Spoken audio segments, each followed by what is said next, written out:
శ్రీమాత్రే నమః. జ్యోతిష్య జ్ఞాన దీపిక ఛానల్కు స్వాగతం.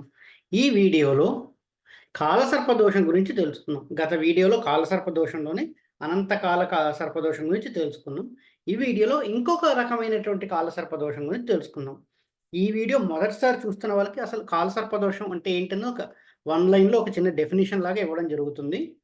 రాహుకి కేతుకి మధ్యలో అపసవ్య దిశలో అన్ని గ్రహాలు కనుక ఇరుక్కుపోతే లేదా బంధింపబడి ఉంటే దాన్ని కాలసర్పదోషము అంటాం. ఉదాహరణకి రాహు మేషంలో ఉన్నాడు, కేతు తులలో ఉన్నాడు.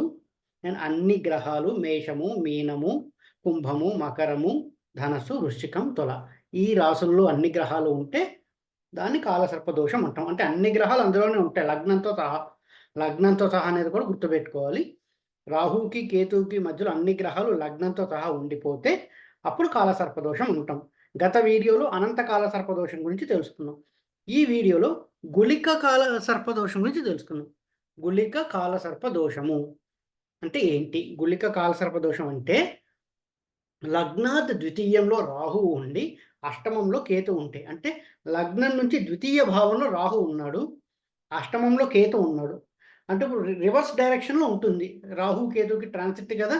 అంటే రాహు ద్వితీయంలో ఉన్నారంటే ట్రాన్సిట్ ఎలా ఉంటుంది? ద్వితీయము, లగ్నము, వ్యయము, లాభము, రాజ్యము, భాగ్యము, ఆయుష్, అష్టము ఇలా వస్తూ ఉంటుంది. సో, ఈ గ్రహాలన్నీ మిగతా అన్ని గ్రహాలు లగ్నంతో సహా అన్ని గ్రహాలు రాహుకి, కేతుకి మధ్యలో ఉండిపోతే దాన్ని గుళికా కాల సర్పదోషము అంటాం. అంటే రాహు ద్వితీయంలో ఉన్నాడు, కేతు అష్టమంలో ఉన్నాడు.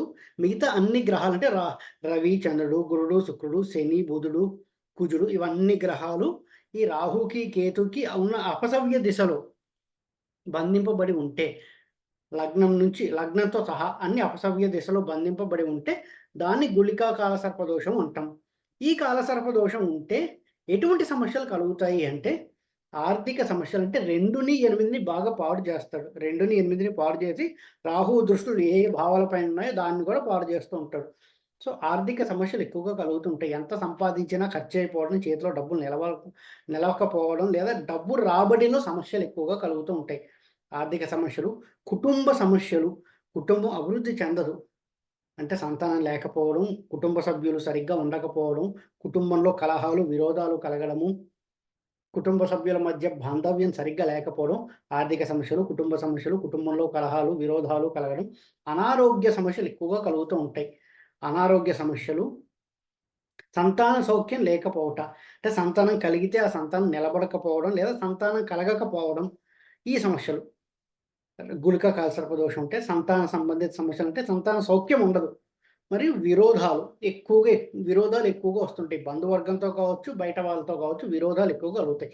ఇటువంటి సమస్యలన్నీ కలుగుతాయి గుళిక కాలసర్పదోషం గనుక ఉన్నట్టయితే. అంటే ఏం ఏం సమస్యలు? ఆర్థిక, కుటుంబ, సంతాన సౌఖ్యం లేకపోవుట, అనారోగ్య సమస్యలు ఇవన్నీ కలుగుతూ ఉంటాయి. సో, దానికి ఏమైనా రెమెడీ ఉందా అంటే కంప్లీట్‌గా ఈ కాలసర్పదోషాన్ని అనుభవించాల్సింది ఆ దశ అయ్యే వరకు తగ్గించుకొని కొంతవరకు జీవితాన్ని ఆనందమయం చేసుకోవడానికి ఉన్న రెమెడీ ఏంటంటే, స్టాండర్డ్‌గా చేసుకోవాల్సిన రెమెడీ రాహుకేతువుకి జపం చేయించుట. ఎన్నో గుళ్ళల్లో చేస్తుంటారు. రాహుకేతువులకి జపం చేయించుట. అది ఒక సింపుల్ రెమెడీ. లేదు అనుకుంటే నాగప్రతిష్ఠ.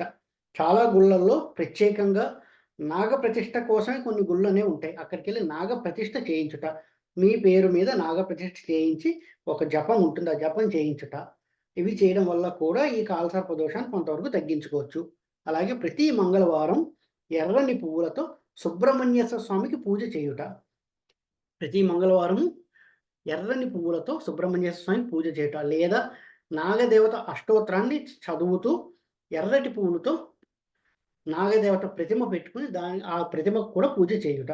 ఈ రెమెడీస్ చేయడం వల్ల కూడా కాలసర్ప దోషాన్ని చాలా వరకు నివారించుకొని కొంతవరకు సుఖమయం చేసుకోవచ్చు జీవితం. ఈ వీడియో కనుక మీకు నచ్చినట్టయితే లైక్ చేయండి. మీ ఫ్రెండ్స్ అందరితో షేర్ చేయండి. ఎవరైతే ఇంకా సబ్స్క్రైబ్ చేసుకోలేదో వీడియో నోటిఫికేషన్స్ కోసం మా ఛానల్ సబ్స్క్రైబ్ చేసుకోండి. ఎప్పుడైతే మేము వీడియో అప్లోడ్ చేసామో అప్పుడు మీకు ఖచ్చితంగా నోటిఫికేషన్ రావడం జరుగుతూ ఉంటుంది. ఎవరైతే జ్యోతిష్యం నేర్చుకోవాలి అని అనుకుంటున్నారో ఈ కింద కనిపిస్తున్న నంబర్‌కి వాట్సాప్ ద్వారా నన్ను కాంటాక్ట్ అవ్వండి. ఎవరైతే జ్యోతిష్యం కన్సల్టేషన్ ద్వారా చెప్పించుకోవాలనుకుంటున్నారో వాళ్ళు కూడా ఈ కింద కనిపించే నంబర్ ద్వారా నన్ను వాట్సాప్ ద్వారా కన్సల్ట్ చేయండి. ఏదైనా కూడా ఆన్‌లైన్‌లో చెప్పడం జరుగుతుంది. జ్యోతిష్యం నేర్పించడం కూడా ఆన్‌లైన్‌లో ఇవ్వడం జరుగుతుంది. అలాగే కన్సల్టేషన్ కూడా ఆన్‌లైన్‌లోనే చెప్పడం జరుగుతుంది. ఓం నమో నారాయణ.